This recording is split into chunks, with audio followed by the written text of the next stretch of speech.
কালি ভাৰতৰ প্ৰধানমন্ত্ৰী শ্ৰী নৰেন্দ্ৰ মোদী ডাঙৰীয়া অসম ভ্ৰমণত আহিব আৰু কালি নতুনকৈ নিৰ্মাণ হোৱা ভাৰত ৰত্ন লোকপ্ৰিয় গোপীনাথ বৰদলৈ এয়াৰপোৰ্টৰ শুভ অনুমোচন তেখেতৰ হাতেৰে হ'ব।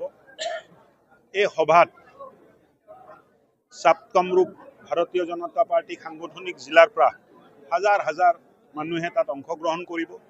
প্ৰস্তুতি চলি আছিলে, প্ৰস্তুতিৰ বুজ ল'বলৈ মই ইয়াত আহিছিলোঁ।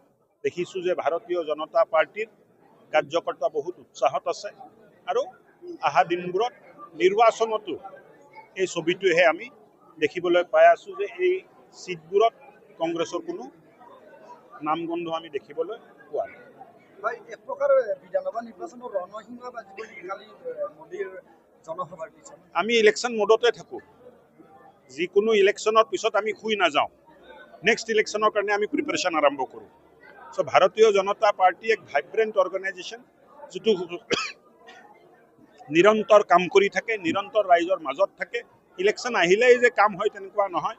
ইলেকশ্যন যেতিয়া নাথাকে, প্ৰধানমন্ত্ৰী আৱাস যোজনাৰ ঘৰ হৈছে নে নাই, কোনো হিতাধিকাৰীয়ে পাইছে নাই পোৱা, চৰকাৰী আঁচনিবোৰ কেনেকৈ তললৈ লৈ যাব পাৰি, দুখীয়াক চাউল দিয়া আঁচনি কেনেকৈ তললৈ লৈ যাব পাৰি, তাৰ ওপৰতো পাৰ্টীয়ে চৰ্চা কৰে।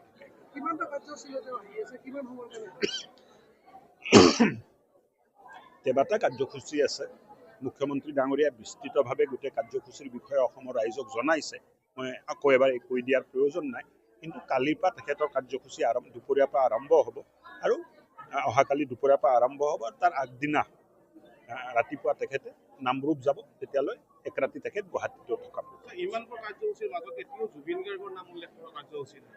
এয়া এটা পৰিতাপৰ কথা নহয় জানো? ইমানবোৰ কাৰ্যসূচীলৈ আহিব, জুবিন গাৰ্গৰ নামটো এটাও কাৰ্যসূচী নাই। এই দুদিনীয়া বুজা নাই মই। জুবিন গাৰ্গৰ কাৰ্যসূচী কথা থাকিব নেকি? চাওক, তেখেত এটা বিশেষ বিশেষ অনুষ্ঠানলৈ আহি আছে। জুবিন গাৰ্গক তেখেতে শ্ৰদ্ধাঞ্জলি দিলে।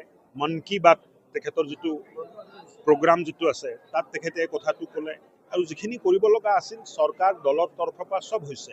এটা কথা আপোনালোকৰ মনত আছেনে নাই যে জুবিনদাৰ জন্মদিনৰ দিনা 126টা জাগাত আমি ৰক্তদান, 59টা জাগাত আমি ৰক্তদান, 52টা জাগাত আমি ৰক্তদান শিবিৰ পাতি ভাৰতীয় জনতা পাৰ্টীয়ে নিজৰ তেজ দি জুবিন গাৰ্গক আমি শ্ৰদ্ধা জনাইছোঁ।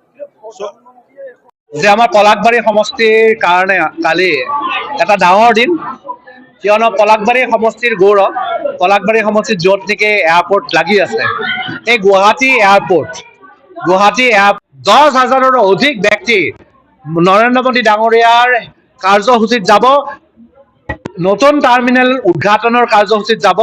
আমি প্ৰত্যেকজন ভাৰতীয় জনতা পাৰ্টীৰ কাৰ্যকৰ্তা অত্যন্ত উৎসাহিত হৈ আছো।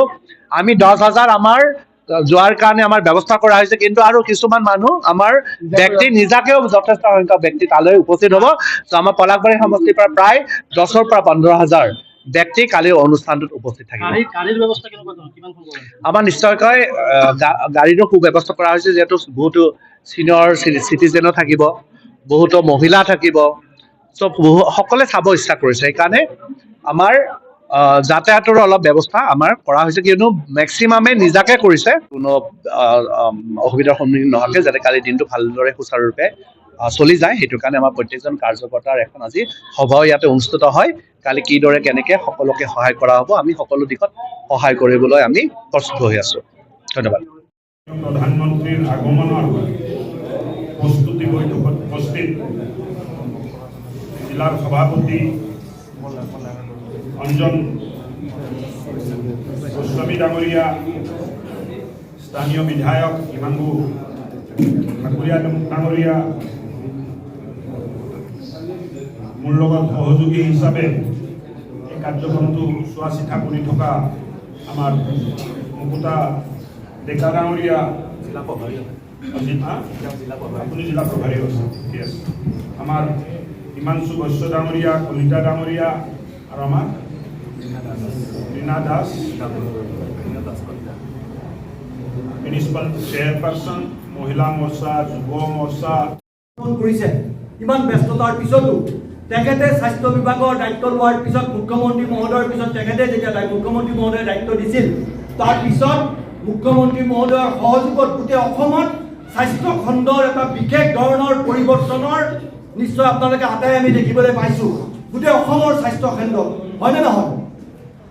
আমাৰ এইমছ ইয়াতে হৈ গ'ল। ইয়াৰ পিছত আমাক জনাইছে ইয়াৰ পিছত হেনো বৰাক উপত্যকাটো এইমছখন হ'বলৈ গৈ আছে, হয় নহয়? বৰাক উপত্যকাটো চিন্তা কৰক, গোটেই অসমত এটা নিশ্চয় স্বাস্থ্য কেন্দ্ৰবিলাকৰ এটা অভূতপূৰ্ব পৰিৱৰ্তন এটা আহিছে। আমাৰ মন্ত্ৰী অশোক সিংহল ডাঙৰীয়াক আমি দক্ষিণ কামৰূপ জিলাবাসীয়ে ধন্যবাদ জনাব লাগিব। আমি